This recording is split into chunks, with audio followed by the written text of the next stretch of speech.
देवों के देव महादेव अगर किसी से बचकर भागते फिरे तो सुनकर आप हैरान होंगे, लेकिन यह सच है कि महादेव को भी 5 भाइयों से भागने पर विवश कर दिया था। इतना ही नहीं, इन भाइयों से अपनी पहचान छुपाने के लिए महादेव को बैल बनने तक के लिए मजबूर कर दिया था।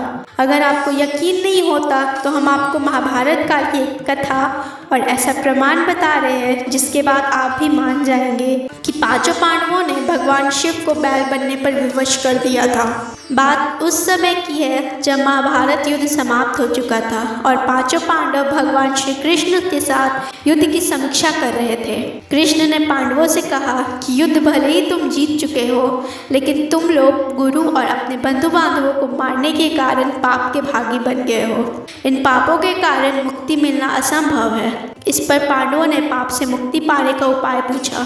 कृष्ण ने कहा, इन पापों से सिर्फ महादेव ही मुक्ति दिला सकते हैं, अतः महादेव की शरण में जाओ। महादेव को जब इस बात की जानकारी मिली कि पांडव उनके पास आ रहे हैं तो वह सतर्क हो गए।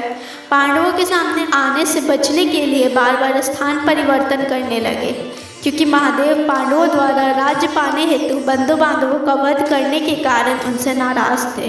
पांडव भी मन में ठान चुके थे कि हर हाल में उन्हें महादेव को पाना है और उनसे अपनी मुक्ति का मार्ग जानना है। महादेव का पीछा करते हुए पांडव केदारनाथ पहुँचे।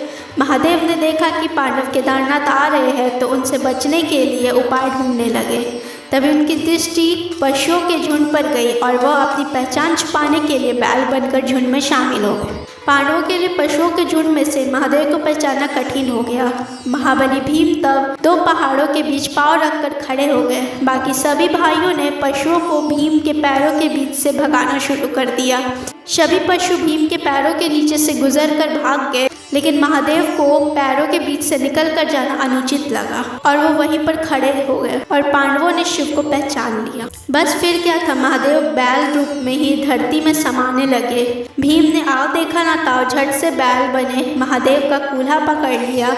महादेव को विवश होकर प्रकट होना पड़ा और पांडवों की दृढ़ भक्ति और इच्छा शक्ति को देखते हुए उन्हें पाप से मुक्त करना पड़ा। आज भी इस घटना के प्रमाण केदारनाथ का शिवलिंग बैल के कूल्हे के रूप में मौजूद है। शिव जब बैल रूप में धरती में समा रहे थे उस समय उनके शिव का भाग नेपाल में निकला, जिसकी पूजा पशुपतिनाथ के रूप में होती है।